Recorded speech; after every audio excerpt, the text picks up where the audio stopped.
আসসালামু আলাইকুম। আজের এপিসোডে আপনাকে স্বাগত। ছোটবেলায় একটা গল্প শুনছিলাম।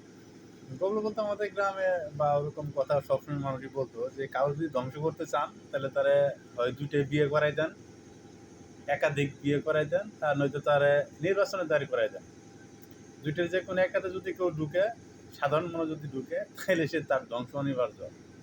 আর বর্তমান সিচুয়েশন দেখে মনে হচ্ছে যে যদি বাংলাদেশকে ধ্বংস করতে চান তাহলে ভারতের সাথে একটা কেওয়াজ লাগাই দেন, যে কোনো উপায়ে যে কোনোভাবেই হোক। তাহলে আপনার একটা কেওয়াজ কোনোভাবে ভারতের সাথে লাগাই দিতে পারলে বাংলাদেশ ধ্বংস। আপনার দুইটাই বিয়ে করলে যে কোনো মানুষ ধ্বংস, আর কোনোভাবে ভারতের সাথে একটা কেওয়াজ লাগাতে পারলে বাংলাদেশ ধ্বংস।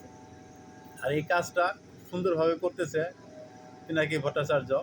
তিনি সাকসেস অবশ্যই, ভারত তাকে সেইভাবেই তৈরি করেছে যেভাবে ভারত চাচ্ছে যে বাংলাদেশকে তার একটা ঝামেলা তৈরি করে বাংলাদেশকে একটা অস্থিতিশীল করার জন্য ভারত যেভাবে চাচ্ছে, প্রেসক্রিপশন যেভাবে দিচ্ছে, পিনাকি সেইভাবেই করতেছে। তো পিনাকি কি সেইভাবে তৈরি করা হয়েছে? কারণ হচ্ছে আপনি একটা সাধারণ জ্ঞান দেখেন, যখন শেখ হাসিনা শাহীর দীর্ঘ সময় ক্ষমতা ছিল বাংলাদেশে, সেখানে সেই সময় পিনাকি কিন্তু প্রত্যেকটা সময়ে বাংলাদেশে সে তার মানে সুবিধা ভোগ করছে, সব ধরনের সুবিধা। আপনার আর্থিক কন, রাজনৈতিক কন, তারপরে সে লেখক প্রকাশক, যে দিক দিয়েই কন, সে সব দিক দিয়ে তার ১৬ আনার সুবিধা ভোগ করার পরে হঠাৎ করে সে শেখ হাসিনার বিরুদ্ধে চলে গেল। এর কারণ কি? এর কারণ কি? এবং কি সে দেখেন, সে যে ফ্রান্সে গেছে সে কিভাবে গেল? সে প্রথমত রয়ের মাধ্যমে সে কিন্তু প্রথমে ইন্ডিয়ায় ঢুকলো। ইন্ডিয়া ঢোকার পর সে কিন্তু ফ্রান্সে চলে গেল। ফ্রান্সে চলে যাওয়ার পরে সে হঠাৎ করেই সে শেখ হাসিনার বিরুদ্ধে চলে গেল। শেখ হাসিনার বিরুদ্ধে সে এই জন্যই গেছে যে যদি সেই সময় যদি সে বাংলাদেশের জনগণের মনের মধ্যে ঢুকতে চায়, জনগণকে যদি সে নাচাইতে চায়, তাহলে এই মুহূর্তে শেখ হাসিনার বিরুদ্ধে যাওয়া ছাড়া তার কোনো উপায় নেই, তার কোনো গতি নাই।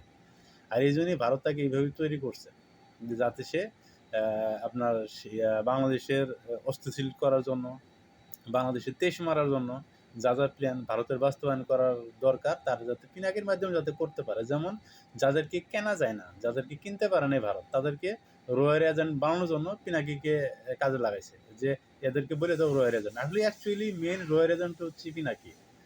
আপনি একটা কথা মনে রাখবেন যে রয়ের যে এ ক্যাটাগরি, বি ক্যাটাগরি বা সি ক্যাটাগরি যে এজেন্ট থাকে, এ ক্যাটাগরির যে এজেন্টগুলি থাকে তারা কিন্তু সর্বপ্রথম তাদেরকে ভারত বিরোধী হতে হয়। তাছাড়া কিন্তু তারা এ ক্যাটাগরির এজেন্ট হতে পারে না, এ ক্যাটাগরির স্পাই হতে পারে না। কারণ যাতে মানুষ কখনো গুণা করেও চিন্তা করতে না পারে সে ভারতের পক্ষের লোক। আর পিনাকি হচ্ছে ভারতের এ ক্যাটাগরির এজেন্ট। আর পিনাকি আমার মনে হচ্ছে যে বাংলাদেশটাকে অস্থিতিশীল তৈরি করে, একটা গন্ডগোল তৈরি করে ভারতকে যদি কোনোভাবে বাংলাদেশে ঢুকানো যায় স্ট্রাইক ইয়ের মাধ্যমে, তাহলেই আমাদের তার প্ল্যান সুন্দর বাস্তবায়ন হবে। তবে আমার কথা আপনার পছন্দ হতেও পারে, নাও হতে পারে, এদিকে কিচ্ছু যায় আসে না। তবে আশা করি এরকম ঘটনা কখনোই না ঘটুক। যারা এই বর্তমানে